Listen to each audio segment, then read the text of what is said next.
Electrocast. I'm going to let you cry. I'm going to let you feel the guilt and the shame and the blame. And I'm going to let you feel all of it. But I will never leave you. And I will always love you. And I will always come back to you. And I will always be there for you. What I really encourage people lovingly to do is to say, good for you. You stepped in. You opened your heart. You took the risk to do the number one thing you were put to do on this earth, to love. Let yourself risk that. How about what you did well? How do we use that strength? How do we leverage that narrative? Sorry, it went south. You will be more loving for it if you allow the pain to flow through all of the shadow that comes with it. Allow it, because only then can you integrate it into love. And guess what? You will not only love brighter, you will choose better. Welcome, beautiful beings, to season 2 of the Cosmic Love Antenna podcast with your host, Harrison Ma. This podcast sets the loving intention of creating the mystical space needed to pull back the layers restricting health, alignment, and love. Now let's walk you home to your cosmic spiritual heart space.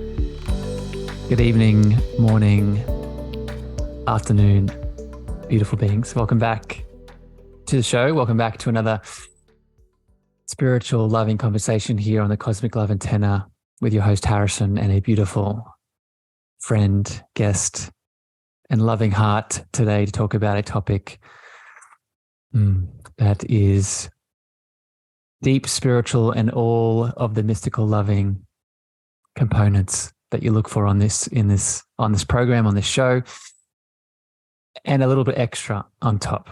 But before we get into that, I want to remind everyone that's tuning in either live on Facebook, LinkedIn, YouTube, or returning on the podcast, if you get a bit of value out of this conversation today, please share it far and wide with a friend, a family member, a lover. When you do that, it helps the algorithm, it helps the show expand. It also helps me know what you want more of, right? So when you share it, when you leave your feedback on Apple and Spotify, it helps me construct and tune into topics that are going to light you up. So when you do that, we all build together. I'd also recommend, if you're watching live here today on Facebook and YouTube and LinkedIn, you can leave your comments as we flow throughout this chat, and we'll add in your beautiful voice into the conversation if anything bubbles up. Speaking of that conversation, what are we talking about today? So today's chat is about all things. We're going to start talking about heartbreak and how to move through that. And then we're going to shift into spiritual partnership and what that has to do with not just heartbreak, but what is the importance of spiritual partnership? How do we create it in our life? What is the difference between maybe a non-spiritual partnership and a spiritual partnership, and everything in between? And to help me do that today, I have my beautiful friend, Claudia de Llano, back on the show to dive into the in-betweens between all of this. Claudia is a marriage and family therapist. She's a speaker, a writer, a meditation guide, but most of all, she is a big, mystical, powerful, loving heart. And today I get to love with that heart together with her. Claudia, welcome back to the show.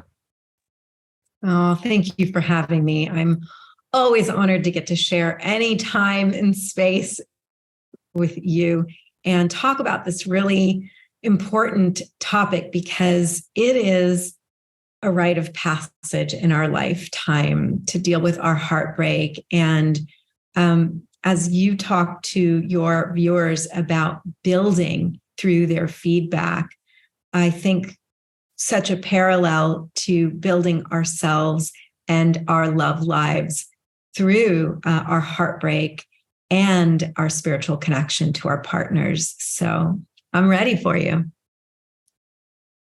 I can feel that readiness, my friend. And I think this is one of the reasons that we're friends, where we're not just colleagues, we're not just, deep connections. That I resonate with your heart because you hold that spiritual perspective so deeply. And I guess where I want to start this conversation today is really my intention for doing this conversation to begin with. These topics of these shows, they move through me every week, right? That's normal. But today's chat was a bit more, how should I say, a bit more driven by my own desire to question feelings, question emotions, question both these topics, heartbreak and spiritual partnership. And in my life this week, I had a significant dynamic in my life shift in an unexpected way. And in that shifting, a lot of old sadness, old judgment and anger and abandonment wounds and rejection wounds came up. And I was questioning myself in many ways and questioning my choices, questioning many aspects of self. So with that intention in mind, I want to get straight into it, my friend. And I will just throw this out there for people listening, people tuning in. We are going to be referencing a resource today, and it is a book called Spiritual Partnership by Gary Zukov. Did I pronounce his last name right? Yeah, you can see it. You have to unmute on your side, Claudia. Yeah, you can see it. You can see it, a bit blurry. But yeah, that's the resource, Gary Zukov. So we'll be referencing that, and we'll come back to it, and I'll point it out. And highly recommend people tuning in read the book. So Claudia, let's start this chat. Let me ask you a very sort of straight into the depths question. When someone moves through heartbreak in their intimate relationships, what is the first step that we must take? Wow. That's a really big question. I think that, like all grief, the journey is very individual. We all have initial reactions that are shaped by our life experience and our ability to allow ourselves to feel in that life experience. So somebody might turn right around and immediately tune out, right? Maybe they'll drink, maybe they'll party, maybe they'll start going out. Someone else might really withdraw and start pulling in order to cope with those feelings. I think that the most important piece is the one that hurts the most and feeds us the most. And it's simply to allow all of the feelings to literally flood our heart and our system, because they are an indication of how willing and how ready we were to open up our hearts and not love another, simply love. Yeah.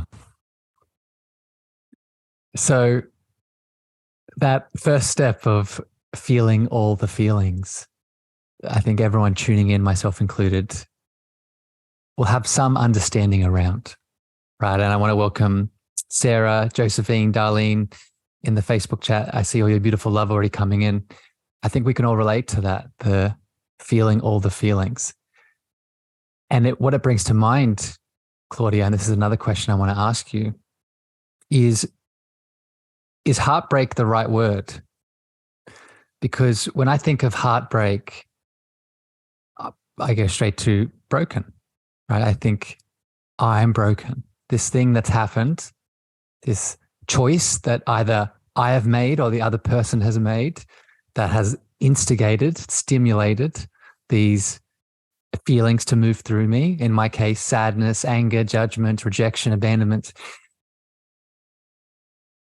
I'm now, based off what we've said, I am broken. I'm heartbroken. So my next question for you, Claudia, here to bounce off is it correct to say heartbroken, or is there another way that we could describe it? I love this question. It's profound. Language is so embedded in our culture, and it drives a storyline that we attach to without even knowing. So it already begins to define our experience before we've allowed ourselves to step into that experience. And yet we need words. So how do we encapsulate that? And I say two things to this. Are we heartbroken? Do we experience heartbreak? Well, in theory, the heart is always whole and full. Mm. And therefore, on some level, the layers are opening up and we're feeling more of it. Yeah. So in theory, it's are we describing the feeling of broken versus the reality of broken? And that's a really important distinction. The second part of that is that I don't believe our heart chooses. I think our heart is an intuitive knower. It is fate, it is destiny, it is all of the cosmos already written in. And we are accessing that when we feel heartbroken. Hold that thought on, you don't think our heart chooses. And I assume you also, that could extrapolate out to the partners that come into our lives, correct? You don't think our heart chooses those partners, correct? Would you agree with that? I do think the heart definitely chooses over the mind. Yeah. But I'm saying that I don't think the heart chooses to be broken. Yeah. I have a question on soulmates, but I'll pause and I'll come back to that later when we talk about spiritual partnership. But I guess what I want to add to that broken aspect here for people tuning in is, I think the feeling that we're tuning into of brokenness is fear, right? Is aspects inside of us that need to be loved, that are still in fear. And in my experience, I'll just speak from my own experience over the last few days, each of those aspects that felt rejected, felt abandoned, felt sad, felt angry, when you peel away everything, the thing that they all have in common is fear. So a process of this, moving through this broken, I'm going to use my fingers from now on, this brokenheartedness, I think it's starting to resolve all of that fear by adding in more love, but not just love in the direction of maybe the partner that instigated this whole process, but specifically love for yourself. Would you agree with that, Claudia? I think a lot of times it can be driven by fear, but fear of what? And you named a few of those, like rejection and anger and sadness and all of those shadow sides. However, I think that's true. And at the same time, I think that our human journey is to experience through feeling. Therefore, this is an aspect of stepping into the human embodiment. So it might not be fear for someone. It might be stepping deeper into the layer of the aliveness of this journey here of the heart. So I've experienced heartache in my life, and sometimes it's not fear. Sometimes it's pure allowance of the sadness or of how deeply I loved. Beautiful segue here to my next question. That was beautiful, by the way, Claudia. Thank you for highlighting that. And I just want to welcome Helen and Maggie into the Facebook Live. Again, if you're watching this live on any of the platforms, but specifically Facebook, if anything comes up or questions that you want to share, please drop it in. Darlene says, based off what you're saying, Claudia, just going through a heartbreak, it's difficult. I'm doing the hardest thing, bringing awareness. When it happens, I become aware. It hurts a lot, but my awareness is helping me move forward. And it's exactly what we're saying, right? So let's shift into how deeply, what you just said about an awareness of how deeply we loved. And I want to just share here some of my experience. A lot of my own personal heartbreak has come from creating stories that were not true. And what I mean by this, I'll give the example of how much I love. I shared this with you this week, Claudia. I often get caught in the story, especially in regards when I'm in a partnership with someone or a dynamic with someone, because I love so deeply, I get stuck in the story of, oh, now because I've opened my heart to this layer of deepness, then that must mean they're there also. Or that must mean that we're at the same level and we're stepping forward together. And I unconsciously create this story and this is the key word here, keywords, expectation and attachment around that story being fulfilled. So my question for you, Claudia, and you can use me as an example, how do we overcome in this heartbreak process these stories that we've created and the unconscious attachment and expectation that we've placed on them? Okay, so this is a hard one. This is a hard one because theoretically in psychology, we say that you choose unconsciously. So you choose without awareness that person that you are hoping is going to really mirror healing whatever wound you've chosen from. And that's one theory. I can tell you from years of experience counseling that there's an aspect of truth to that. But again, to your point, how much have we bought into that theoretical narrative in order to see what comes back? And as you know, I'm one to poke holes in those theories so that we can keep learning from the deepest parts of ourselves so that those attachments that you describe begin to fall apart, begin to dismantle, and we open up our evolution of humanity.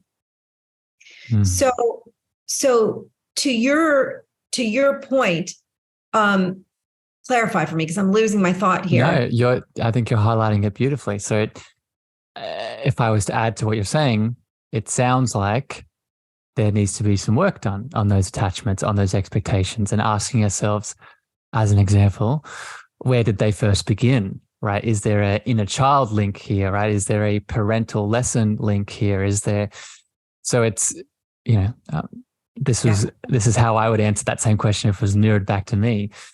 But I think it's, maybe releasing judgment and pressure on ourselves that we got something wrong to begin with. So thank you for helping me to connect that as I go off on a tangent. Absolutely. There is this idea that we've chosen from a broken place because of the wound. We've chosen from a broken place. Therefore, there must be something that we need to fix and work on in ourselves. Theoretically, psychology supports that. Oftentimes, it doesn't hurt to see it from that perspective because we can say, how must I continue to grow? And that's going to lead into our conversation about spiritual partnership. I do think that our personal growth helps us choose differently. That's not to say I chose wrong. We can use the spiritual interpretation and say, I chose the lesson that I needed. Yeah. Perhaps that's another theory. Yeah. Or we can say, karmically, this is not how I would have chosen, and yet this was in my path. There's so many rationalizations and explanations. What I really encourage people lovingly to do is to say, good for you. You stepped in. You opened your heart. You took the risk to do the number one thing you were put to do on this earth, to love. Let yourself risk that.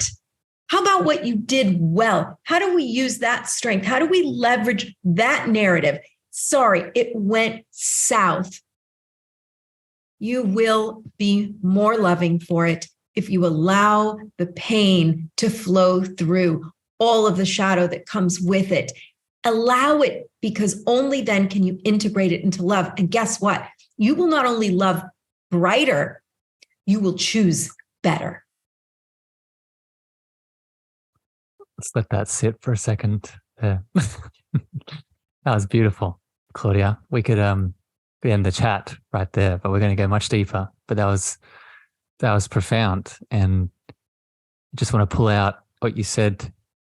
You're doing what you came here to do, right? And it's to love in all the ways, right? You're here, as I often say on the show, for people tuning in that have listened to my conversations for any amount of time, you know, I am a big proponent of love experiencing love, right? That take away all the layers and your beautiful essence, the expression that you are, the uniqueness that you are, is here to work out what is that unique way that you love, right? And you can only work it out, as Claudia is saying, by taking those risks, taking those 3D human, from a human level, maybe messy human risks, but that bring those lessons, which look, we're doing so well with this flow already, Claudia. This flows into spiritual partnerships now. And this is why I wanted to start with Heartbreak, because it is the pain that starts to awaken the deeper truth of everything. So where I'd like to start with this is 2 quotes from that resource they shared at the start of the chat, the book, again, Spiritual Partnerships by Gary Zukov. And he has 2 definitions here. I want to define a spiritual partnership, and then I'd love for you to add anything on top of it, Claudia. The 2 definitions I have for a spiritual partnership is spiritual partners are gardeners in adjoining plots. So you could see 2 gardeners that are building their own beautiful garden, but they're connected in adjoining plots. The other definition for spiritual partners is, and I love this one, they are intimate vehicles for creating authentic power. Intimate vehicles coming together to co-create authentic power. So I'll throw back to you, Claudia. Anything else you want to start here by defining what a spiritual partnership is? Well, you might do better at that because it's been a while since I read Gary's book, but it is, as you know, really the deep guide in my life. I've read so many books and theories on relationship, and he describes the one I'm interested in living personally. So it speaks to me. And what I carry through my own interpretation. So Gary, if you're listening, here's how I twisted that. And he will be listening because this podcast it gets out there. So yeah, keep going. There you go. Thank you, Gary. It's the idea, as you described, these 2 gardeners, that you are really here to plant your garden, not your partner's garden, your own, and everything that goes with that garden. So there's the nurturing of the soil, there's the feeding it, there's the water, there's the growing of it, there's the dying of it, and the having to bring it back. There is an entire element. If you expect that your partner is going to come in and do that work for you, we really get into some murky waters, because then we have expectations. You're not working as hard on my garden as I am. That's not the way I want the garden to look. When we first started dating, we both wanted the same things in the garden. Now I want pumpkins and you want squash. Well, wait a minute, right? In psychology, we've got a nasty little label for that called codependent relationship. And it really keeps our destiny, I believe, from evolving in the way that it should. It twists us, it tangles us into a place of stuckness. I want you to want what I want. And in the beginning, that's part of the mating ritual. So let me clarify this for people.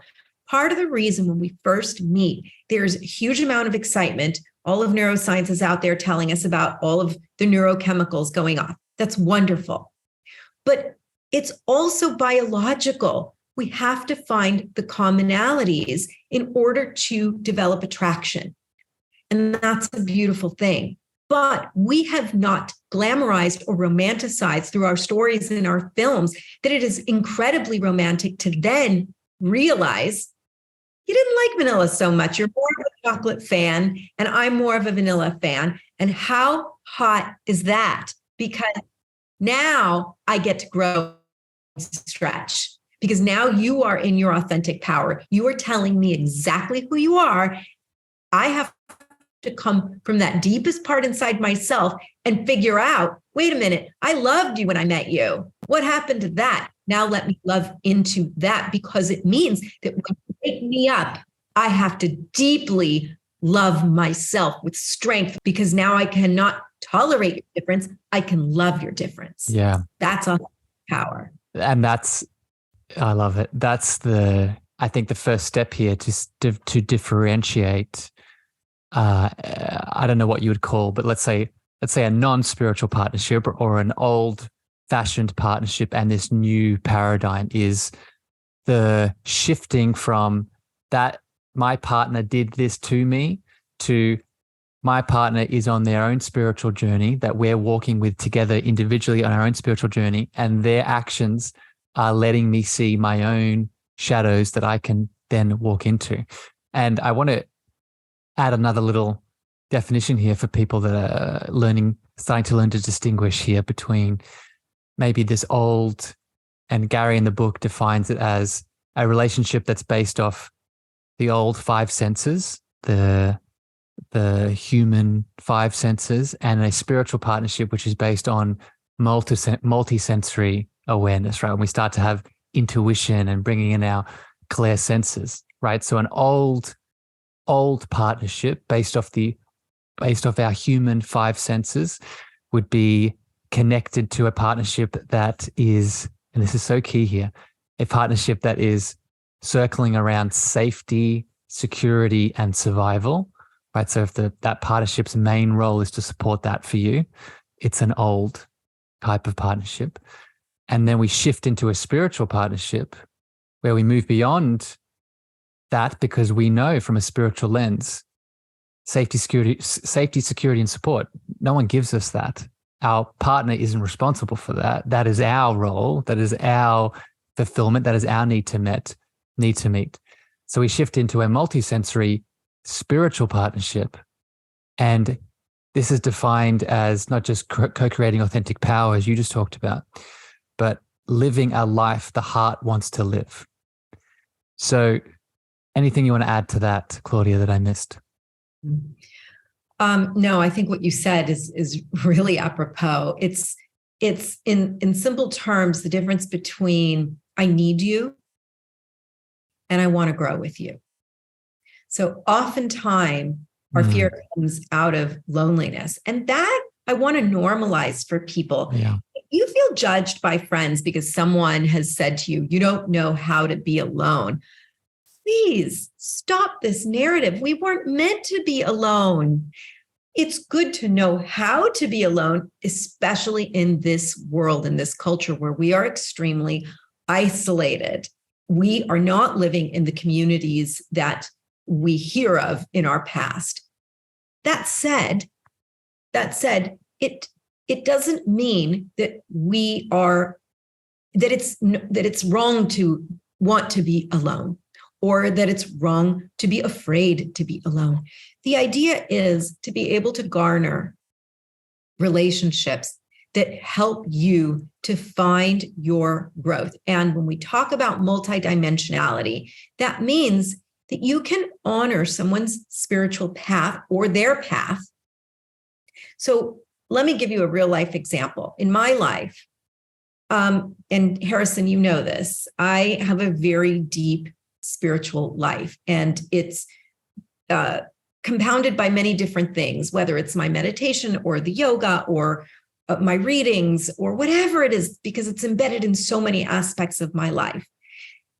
My husband does not necessarily need to sit and do sound healing bowls as often as I do, or sit with me when I do them. His journey can look entirely different from mine, but I will tell you, he will pull out a guitar and he might be there for 3 hours, and he is in spirit. He is in that connected, loving zone that when he comes out of that, I can feel it. It's palpable. Yeah, but you're in it together. Right. But I'm not expecting him to sit in an hour and 15 minutes of my yoga practice and then my meditation practice any more than he's expecting me to take guitar lessons, or sing along. It's really honoring these different ways, but we are consciously invested. I will say at the end of it, we are consciously invested in our own personal growth in order to co-create and have a partnership that really is coming from each of us owning our authentic power. So beautiful. This segues on to another point here I want to hit on. I just want to love on all the people adding into the chat. Rose, Josephine, Darlene, thank you for your love that's coming through. Sarah just shared, going through the journey of overcoming codependency in my relationship is what triggered my spiritual awakening. And as we're saying today, right, not a coincidence for that, Sarah. Thank you for adding that in. I want to segue into what you were just saying about choosing our roles, right? This is another characteristic, another symptom, Gary talks about it in the book, of a spiritual partnership that I want to pick your beautiful heart around. And what I mean here by choosing the roles, another way that you could describe this is choosing the current masks, personas, or archetypes that are being asked of you along your spiritual path that need to be embodied, right? And this is very different. I just want to share the contrast to this of an old world relationship that I've often catch myself in. We're often unconsciously picking those roles, right? We're unconsciously falling into the victim. We're unconsciously falling into the martyr. We're unconsciously falling into the savior, the one that I fall into all the time is the teacher and the coach, the healer, right? So maybe speak to this a bit more, Claudia. What is the power of, within a spiritual partnership, together consciously, not just being aware of the roles that you need in any given moment, but stepping into them together? Oh, I love this. I love this so much. Let me start by saying that in my book, I talk about spiritual love. And for me, spiritual love is loving freely, not just unconditionally. So in my past relationships, early on in my life, I would choose partners who were the very quintessential male archetype that I was sold, right, through storybooks and films and such. For me, I have a very independent personality, a strong personality, if you will. And I would pick men that were dominant, total alpha male. You are in charge, protector, call the shots, really treat me like what felt protected, right? And a lot of women say, treated like a queen. But I'm not sure that for me, since I'm such a dominant personality, that's really what a queen is. By the time I took the traditional path of marriage, and that's a whole nother conversation we can have another time, I had done a lot of my work, and I had already been through graduate school, studied psychology, and really done a lot of my spiritual work. So when we get to know ourselves and create an independent relationship of love with ourselves, we then have a choice to choose very authentically from the heart a partner that will allow us to be all of who we are and grow within it. So I really ended up not marrying an alpha male.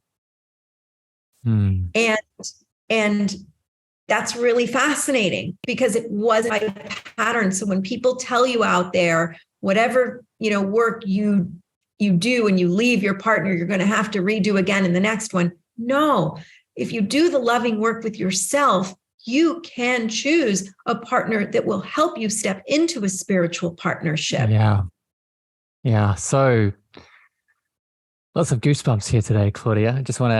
Tina popped in. Tina says, I'm so grateful to be here with you in this live right now. This subject is spot on for me today. No coincidence. Thank you, Harrison and Claudia. You're welcome. And I agree. This was aligned with my heart today. And I just want to pull out what you said, Claudia, of aligning with a partner that allows you to be all of what you are. And ultimately, to do that, as you defined in your journey, we need to first do that for ourselves. We need to unlock the unconditional love that we already are, but unlock that state of, I would call it love frequency.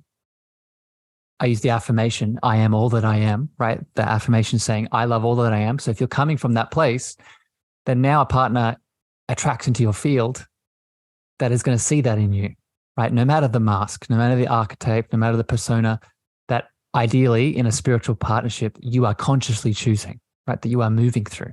They see the presence of love that you are beyond those masks, right? Is that accurate, Claudia, from your experience?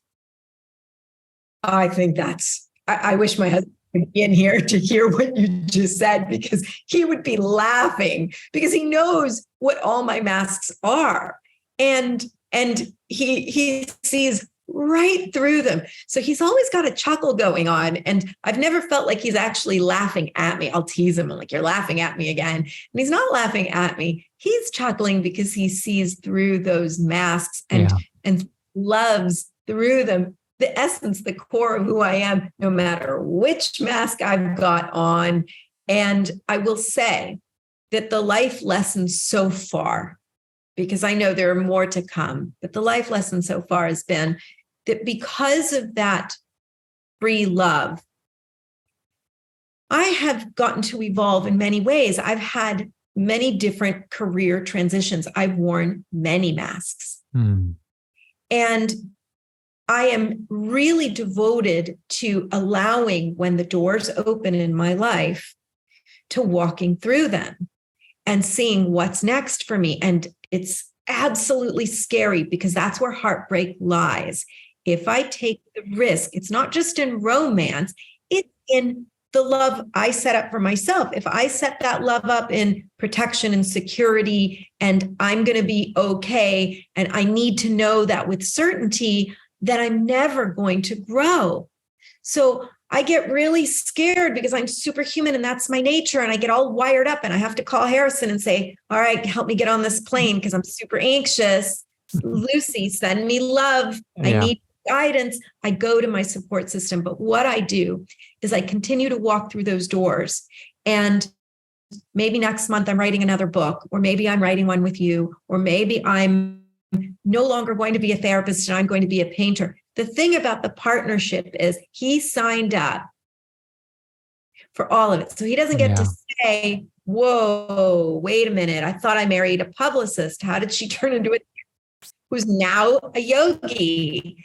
So he gets to chuckle through all of that and lovingly witness as I plant and sow my garden, and love me, not any way, love me wholly through it in him.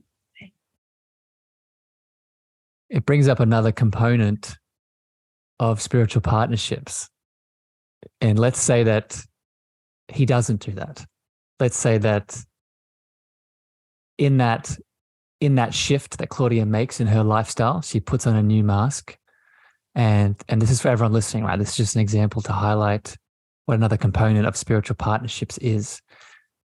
Let's say Claudia plans an amazing retreat in Bali with Harrison. And that experience triggers in him, let's just use any example here, a wound of jealousy, or a wound of rejection, or a wound of abandonment. One of the other components of a spiritual partnership is speaking the secret and sharing the shadows, right? So not holding that shadow in, not pushing it away, and not even just you taking it and doing your own work, but within the spiritual partnership, feeling confident enough and maybe, let's say, loving enough and free enough within the co-creation of the authentic power to speak the shadow, to speak the secret, What is the significance of this, Claudia? So interesting. When I'm doing couples counseling, I didn't remember that from the book, but when I'm doing couples counseling, I talk a lot about truth and unveiling the robes that you're wearing in order to actually say that which you are not saying to your partner. We think that we're speaking in full truth to our partners, but we're actually not. We tend to give a message and we're curving it in order to avoid conflict, in order to not hurt them, in order to look like our best selves, all of these things. And it's not always happening consciously. So yesterday, my husband and I had stepped out to lunch, and he had a guitar lesson. He wanted me to go with him to his guitar lesson, but I wanted to traipse around Little India and explore as I do. So I don't remember exactly what he said to me, but I knew there was a message that was different from what he was saying. So I had to practice that thing, which I practice with couples when they're in therapy with me, which is I had to say, what is the truth about what you want and what you're saying? I think you're really afraid we're going to get in a fight if you actually say it. So I heard it. Now I have to contain myself because I've opened the door, you see, and now I've said, speak your truth. If I bite back, which is what we do as couples, we're like, tell me the truth, tell me the truth. And then we get angry about it. Yeah. You become your shadow in that moment. You become your shadow, right. Your reaction. That's the dynamic. That's the way relationships work. And instead, he was able to tell me exactly what he was saying and why he wasn't saying it. And to answer your question, he went on to his lesson, and I did stay in Little India. And I heard him very clearly. And there are times when that would have gone the other way. But the important thing was that we spoke. It was spoken. It was spoken in such a truthful way that then we could accept the truth of what we were wanting. And guess what? When I came home, loving space, there was nothing that was shoved under the rug or held out. Loving space. Yeah. I think one of the biggest lessons I want people to take away from with this discussion, and this is what Claudia is highlighting, is this applies to your own self-work in general, but within a spiritual partnership, let's extend it to the dance between two people. Whenever a painful aspect of self is triggered by the relationship and it comes up in its pain, anger, sadness, judgment, guilt, rejection, abandonment, all the things, we ultimately have two choices that we can make, right? We can either make a choice from that pain, i.e. project, blame, shame, based off what the shadow is saying. Or, and again, if people have been following the show, you know what I'm going to say, we can ask ourselves the question, what would love do? What would love do in this situation? And in that moment that we make that choice from love, we are helping to alchemize not just the shadow within us, but when we show up in that love, and I'm sure you've experienced this, Claudia, I've experienced this. When we show up in that love, we also show an example of what is possible for them, right? We say, oh, if my partner is doing it this way, I can feel the love. She didn't react. Wasn't triggered.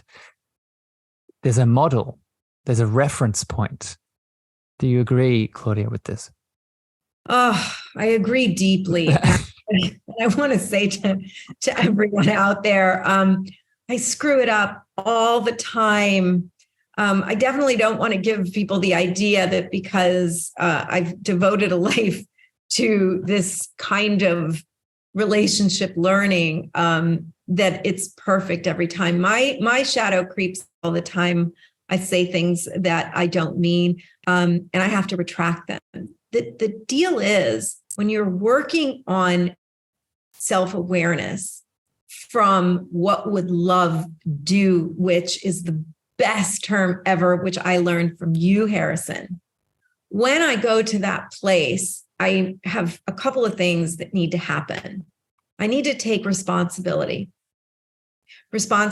for not only what I said, but now the way that I'm feeling about myself. Yeah. So we act out in anger and righteousness in order to avoid feeling like crap about ourselves for the way that we reacted or overreacted. So I actually, in the midst of taking ownership, have to be loving to myself and say, it's okay, Claudia, you were hurt, you're scared, you're feeling rejected, you're worried, whatever the feeling is. And it's not just, I'm sorry, it is full ownership for the way in which I showed up. When people say you create the reality, that's actually what it really means. Yeah. It means that if you are not projecting from a place that is forgiving and loving to yourself, then what you are projecting outward is mirrored back. Yeah. That's what creating is. Yeah. One of my favorite illusions to break in reference to that is, and I share this all the time on the show, when people say, I'm not a creative person. That person over there, they're creative. Look at all their creativity. They created a beautiful relationship, or they have creative expression, but I'm not a creative person. And I like to test it. And by saying, you're creative, you're just creating a reality that is not serving you. You're just creating a reality full of limitations. You're just creating a reality in which you're attracting in the things in your life that you don't want. So how about we harness that creation energy and actually create something you do want, something you do deserve? I want to swerve here a little bit, Claudia, and ask you a pretty deep question that I don't expect you to know, because it's just a Harrison deepness question, and it's one of the things that just happens in my head, but I think it could bring a lot of value to people listening. One of the learnings that I got out of this recent experience that prompted this conversation and the topic of heartbreak and spiritual partnerships was a few moments of reflecting on this feeling I had that initially I thought was codependency. And what I mean by that was this person coming into my life, and then this desire moving in me for me wanting more of that person in my life. And due to past relationships, I automatically went to, there's a part of me that needs to be filled, and I just want that person there, otherwise I can't be happy, right? Common codependency characteristics. But then I tested it a little bit more, and I checked in with myself, and a voice came back and a feeling came back of, well, no, I feel pretty complete in this moment, but there's this extra desire on top of still wanting that person here, still wanting all of that person, as you said before, in all of their allness, their lovingness, their essence, and just wanting it because it adds an extra uniqueness to my life. So one, I hope that's understandable the way that I described it. And if it is, Claudia, how can individuals learn to distinguish between these two very similar, seemingly similar feelings of one being codependency, I need this person, otherwise I'm not enough, versus I want this person in my life because I am whole, I am complete, but their uniqueness adds something more to my life? Okay. And let me think through this question a little bit. It's a big one. I distinguish between codependency and, in essence, just readiness to just love wholly and fully in all of it, ready for that big love adventure. Yeah. So in codependency, we're looking for someone to really depend on in order to feel whole about ourselves or good about ourselves or safe, whatever it is that we're working out that we want about ourselves. And that's the check-in. You did it perfectly. You go in and you say, is that what I was looking for? Is that what I was looking for? That doesn't mean that the person that you were looking at had what you wanted them to offer, but you're only in this first stage looking at yourself. Is that what they were looking for? And then if your answer is yes, there is more self-love. There is more work to do. There is more to enter into, needing you, being there for you, being present, becoming your companion, your best friend, your mother, your father, becoming all of that, your teacher, your mentor, your guru to your heart. Mm. But I know you, Harrison, and I know your essence. My heart knows your heart so truly that it says, if you've checked in and what you're saying is, I am ready for love. And that's what I listen to as your friend, as a therapist, as whatever. That's all my heart can hear is, I'm ready for big love. Mm. And I trust that, because the only thing I can say that's helpful is that doesn't mean I'm ready for perfect love. It just means I'm ready for big love. Yeah. Because love brings, like I said, all of the human embodiment. So you're going to play all the shit out anyway. It's going to happen, but I'm ready for big love. So bring it on. Break my heart. Let my heart be broken so that I can be open. Yeah. First of all, thank you for that beautiful reflection, Claudia. And I did an episode of the show for people tuning in the Facebook group. I think it was a few days ago. I talked about connecting back into your enoughness, why you are enough. And actually, for people watching live, if you've just tuned in, this episode came out today on the podcast feed, so you can tune in and listen. And one of the things in the episode I talked about, I shared the 2 Rumi quotes of, you have to keep breaking your heart until it opens. And the wound is where the light enters you. And it's exactly what you're saying, right? It's showing, you spoke about this at the start of the chat, the unique essence of love that you are, the presence of love that you are in its unique embodiment is here to be in that love play.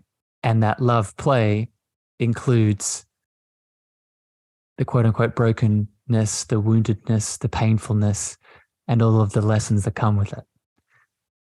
Which brings me to one of my last questions here for you, Claudia, in relation to spiritual partnerships. Another lesson. It's been a week of lessons for me, to be honest. It's been like 4 days, but it feels like a month.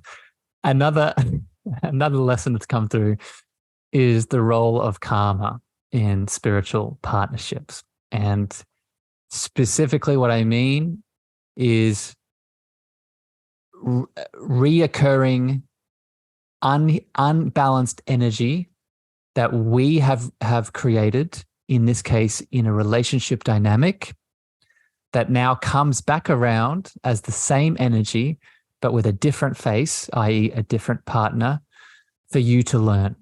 So just to be completely authentic and raw and vulnerable, for me, it was a lesson of abandonment and rejection. But instead of me being abandoned and rejected, it was me doing that to someone else. And I noticed a very direct link to, my own experience of it. So the question here, just to summarize, Claudia, is what is the role of seeing, and more specifically, balancing karmic lessons within spiritual partnerships? Boy, this is a big one, because we do know that you described it just so perfectly that I can't duplicate it, but we do repeat throughout different partners the same lessons if we haven't learned them the first time or resolved them the first time around. That's what in psychology we refer to as unfinished business. So whatever business you didn't finish with one partner, you will take over to the next relationship, no matter how much more evolved that partner is. That's one aspect of it. In terms of karma, right? Because we can apply that is, did we enter this lifetime, this embodiment, in order to resolve that karma, or to take in those lessons? And there's so many different interpretations out there. I believe we're here to grow. And I believe we're here to grow through our hearts, through our love space. So when we find ourselves asking that question, the important thing to know is, what is that lesson? Pick a partner. Yeah. Pick the best one that you can pick, because the karma is yours. Yeah. And you're going to have to work it out. When you've brought them into your karma, it is to work that lesson out. So it can be the best partner. It's going to show up. Yeah. And I can tell you this, it's going to. It just is. It's gonna come. It's there. It's happening. Yeah, it is. It is. But the thing about it is we tend to judge it. Yeah, so let me say this. That's the sorry, I need to jump in here, Claudia. That's the big thing, right? We judge it as we are holding all of this bad until we do release the karma, we are this bad thing, right? We're holding on to this backpack of quote unquote evil choices that we've made in either this life, or if you want to keep going back past lives. And until we balance that karma, or until we right the deed, or wrong the right the wrong, then we're not worthy. We're not worthy of love. We're unlovable. We're broken. We're all the things. So how do we move through this? What were you going to say? That's exactly what I'm referring to, which is that we go into a place of judgment and guilt with ourselves. Why me? Why do I have to keep hurting? Why do I have to keep getting into this space? Or I'm a good person and I bring in these people who are really hurtful. And it's a valuable question to ask the why. And you can glean some beautiful analytical answers. But what do you do with the analysis, which is your question, Harrison? How do we move through it? Whatever you are seeking from that partner, that deep security, if it's abandonment, that I will never leave you. Let's talk about abandonment for 1 second, because it's here and it's in our presence. I will never leave you. I will always love you. That is the way through. It means I'm going to let you cry. I'm going to let you feel the guilt and the shame and the blame, and I'm going to let you feel all of it. But I will never leave you, and I will always love you, and I will always come back to you, and I will always be there for you, because I am you. I am love. A month ago, 2 months ago, 2 months ago now, you recorded a beautiful meditation for me centered around the Ho'oponopono prayer. And that prayer, for anyone that hasn't looked into it, all the listeners tuning in, is a beautiful practice to do exactly what Claudia was just saying, to apply that, not just forgiveness, but that unconditional love with the nurturing frequency needed to meet the need, that the abandonment is being triggered from, to meet the need that the rejection wound is being triggered from. And it's not, I think this is another illusion before we get to the last question here, Claudia, is it's not meant to be quick, right? It's not meant to be I put the Band-Aid on, I did the prayer, I did the meditation, I did the chanting, and now I'm good. Now that karmic imbalance, that shadow, that inner child wound, it's done. I've gotten through it. There's time needed, right? There's showing up for that wound. There's embodiment of the lesson. I think this is just coming up, and I want to get your reflection on this, Claudia. Embodiment, not just of the light that you're bringing in to heal the shadow, right? In this case, let's use the rejection or abandonment wound, embodying the light, the forgiveness, the love, the acceptance, but also embodying the lesson that the shadow brings, right? Because this shadow, or the karmic imbalance, it's not just neutral, right? It happened because there was a lesson that you weren't seeing, or there was a piece of education that you hadn't acknowledged or you hadn't embodied. So it's also time in that fact, right? It's embodying what the shadow has within it. Do you agree with that, Claudia? embodying what the shadow has within it. So the teaching. Yes. The term that I use is awakening. Yeah. I think, you know this, my website is The Awakened Journey, right? Because I think that it is a journey of awakening and falling back asleep and awakening and falling back asleep. So yes, the idea eventually would be so lovely to be in that incredibly awakened, enlightened state. But I'm not sure that that's what this human journey is meant to be, that there's something to achieve that will allow us to hold that light and that lesson in its entirety. I'm not sure. I think it plays out differently for some people, because some people say, oh, I learned my lesson and the karma's resolved. Am I going to die now? So I don't want people to, right? That's what happens, right? So I don't want people to think, no, the lessons never end. There's more coming. That's another interpretation. You're here to love more. Yeah. To love deeper.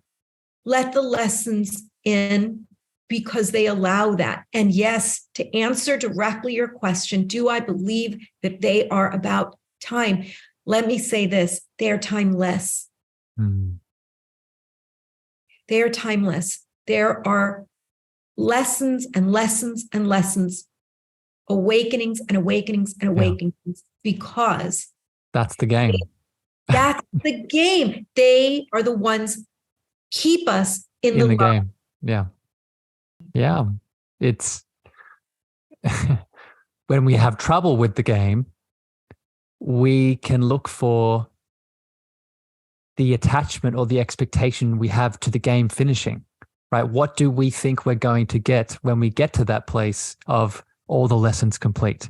What do we think we're going to be once we, quote unquote, get through all of the shadows or get through all of the pain, right? That's, something I've been moving through as well this has been coming up in me is, there's nothing, yes, I can be in pain, but I can also be happy and connected and in that love presence now also, right? It's not a or conversation, it's an and. And as soon as I project my expectation of worth into some future event that doesn't exist, that's the next step I need to take, right? That's the next step I need to work on why I'm doing that.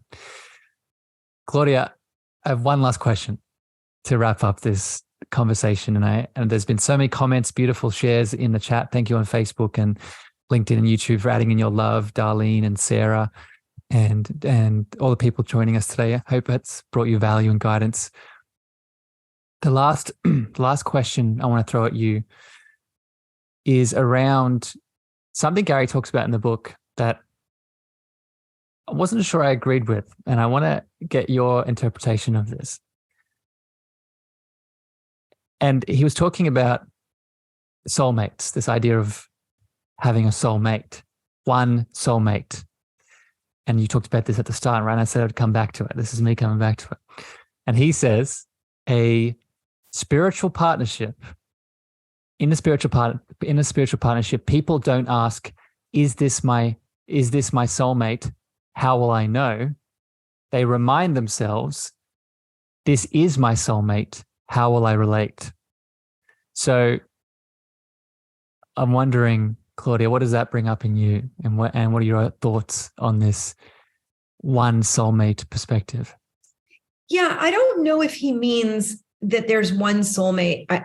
I'm not sure about that, but I know that what he's saying is what we were talking about earlier, that when your partner shows up with what my husband calls their flat sides. He says, we all have flat sides, Claudia. He reminds me all the time because, I'm achieving enlightenment and perfection here.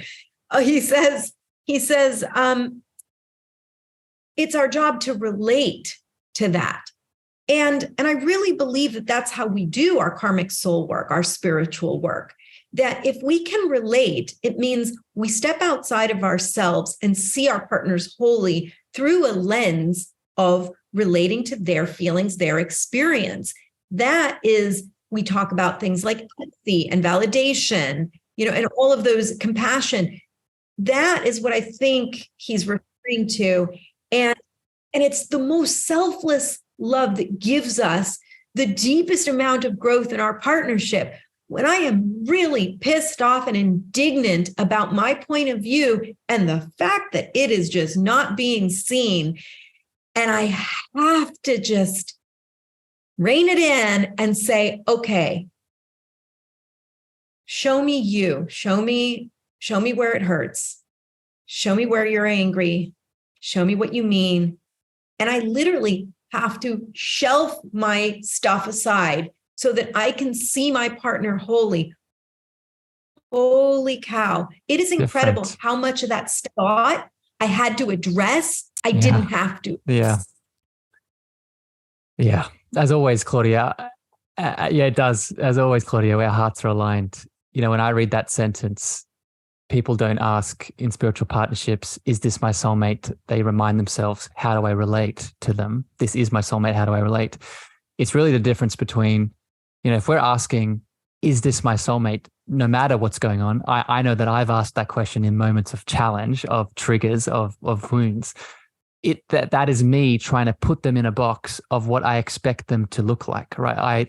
I'll be the first to put up my hand saying, you know, I have certain criteria and values that I adhere to that I hope that someone coming into my world will have. So I'll use my mind and go to, maybe they're not the one or the perfect element. But then when you look at, this is my soulmate, this person in all that they are is perfect in every aspect, including their shadows that are triggering me in this moment. We ask ourselves, yes, this is them, but how am I showing up? How am I stepping in with my love to work on the things that are obviously moving inside of me based off their unique choices, based off their choices they're making from their state of awareness? If I could add something to that. Please. Really important for especially your audience. We are talking about a spiritual partnership. So I want to address the aspect of spirituality. Not everyone out there listening is interested in a relationship that includes, because I'm going to extend his definition and use our spiritual world, that includes spirituality. I want to say that partner that you choose must be aligned in your value system. So it doesn't mean that whoever you choose is your soulmate and you have to work it out with them and it's all on you and it's your karma and it's your shit to work out. That's not what I mean. What I really mean is, yes, you have to be selective about that partner. There are going to be lessons no matter what. You do want to do most of your work so that you choose that partner with the highest level of awareness that you can bring to it. But more than the awareness, the highest level of open heart that is aligned with that awareness. So what does it require to be spiritual? It really requires that your value system around how you define spirituality is aligned. So my husband and I address spirituality very differently, but I would say he's somebody who's incredibly not only open, but practicing in my spiritual world. So I love Ho'oponopono, and it's a beautiful method that I use for reconciliation and connecting in my life. He is also very aligned with that. So this isn't a partner who thinks like Claudia's the crazy crystal lady and, I'm kind of the rocker business guy. That might not make for the best match, right? Yeah. There has to be a place where we do bridge our spiritual world. For me, spiritual growth is a very important part of my value system. So when we're talking about a spiritual partnership, in my definition, make sure that you choose a partner that does not reject that value system, but is interested in having growing life. Yes. Growing in that spiritual partnership with you. Yeah. And that growing, that was beautiful, Claudia. Thank you for sharing that example. That growing, that co-creating growing, right? Going back to the analogy we gave of the two plants in the two gardening areas, co-creating in the gardening areas.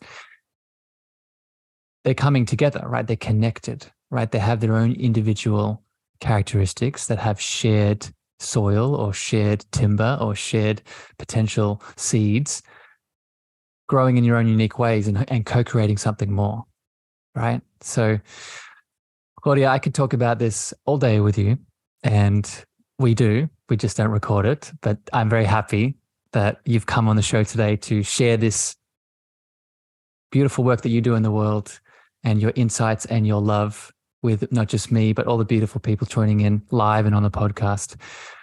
I want to give you a bit of space. Is there any other final words or feelings on your heart today in regards to these topics of heartbreak and spiritual partnership you want to share?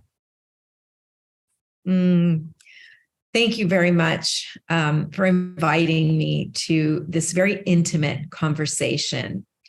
For me, and you know this, these are the conversations that matter. When we're speaking about our hearts, to me, we're speaking about life and truth. And to everybody listening, I do have a message. Whatever pain you've lived, whatever suffering you are in, whatever heartache you carry, it's really easy for us to sit here and say to you, that is your wealth. That is the richness. What I want to say is I send you the energy of loving awareness and wellness, knowing that we are here to heal that. And knowing that it can feel like a very hard and lonely path, even when we have others to talk to about it. It is a path of time. It is a path of trust. And it is a path of love. So from my heart to all of those of you who shared in this time and space of what I hope was pure love, I just want to say thank you. And to you, Harrison, my life is forever blessed. Gary can't be talking about one soulmate because you are indeed one of my soulmates in this lifetime. And the karma of those lessons is something that I hold deep gratitude and deep love for every day. Yeah. Received, Claudia. I love you very much. And it's funny that you brought up our friendship dynamic, because I think it could be easily, I was setting it in the context today of romantic love, but just to be clear, spiritual partnership isn't just, between two romantic partners. Spiritual partnership can be between you and children. Spiritual partnership can be between you and two friends. So I was feeling into that last night, Claudia, as I was finishing off the book for this episode. Very much I feel the same way, and I'm excited for the things that we will co-create in the future together in our spiritual journey. So for everyone tuning in, thank you for your attention today. Thank you for your love. I'd highly, highly recommend you please check out Claudia's work. Go to her website. You can see it, theawakenedjourney.com. I'd also recommend you head over to Amazon, pick up her amazing book, The 7 Destinies of Love. If this has got you activated today, that book will keep the activation going. But until next time, here on the podcast, Claudia and I send you so much love, so much light, and with all of the enlightened, loving consciousness in the world. We'll see you again very soon. Bye, everyone. Thank you for listening to the Cosmic Love Antenna with me, your host, Harrison. If you gained value or this episode hit your heart, please remember to share this out with a friend, a family member, or a lover. You can also leave your love over on Apple reviews and Spotify star feedback, and this helps me spread my frequency to more souls in need. Finally, if you want to connect with me deeper, want to reach out, interested in coaching, please follow me on Facebook, Instagram, TikTok, and LinkedIn at Harrison Meagher, Meagher spelled M-E-A-G-H-E-R. Sending you so much love.